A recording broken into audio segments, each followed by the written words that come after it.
Hello, my name is Brandon Dreiman. I am the coordinator of wellness and support for the Indianapolis Fire Department in Indianapolis, Indiana.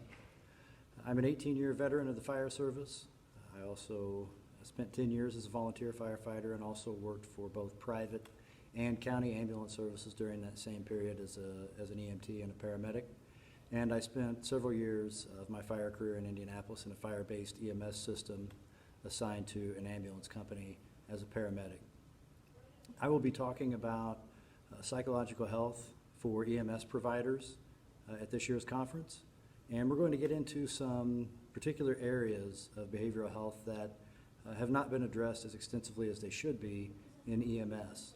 The first area we're going to look at are some common behavioral health issues that we see arising in public safety, ranging anywhere from alcohol use disorder to depression to PTSD.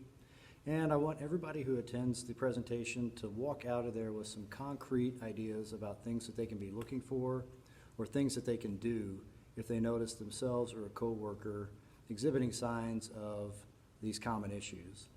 The goal with the program is not to be really clinical with signs and symptoms, but rather to be very practical so that you can have usable information when you walk out of the presentation. Next, we're going to discuss suicide awareness. We hear a lot about suicide, particularly on the fire side and law enforcement side, but we don't hear much about it on EMS. But it's certainly still an issue.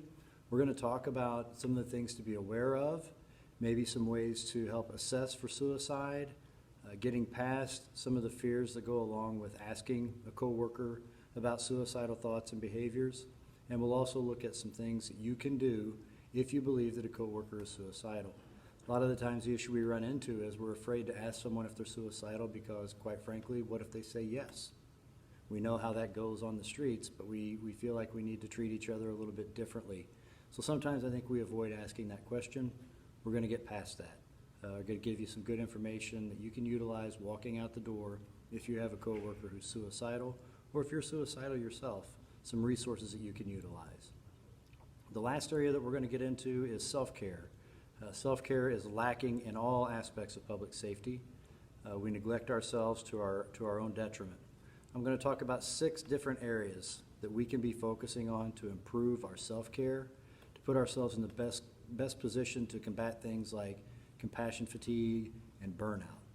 So we'll look at those 6 areas to give you maybe some ideas on what you can do to take better care of yourself. I hope to see you at my presentation. It's going to be interactive, so please come willing to participate to discuss these topics. We all already know a lot about them. So let's get together, have a chat, and help each other get better. Thank you, and I look forward to seeing you there.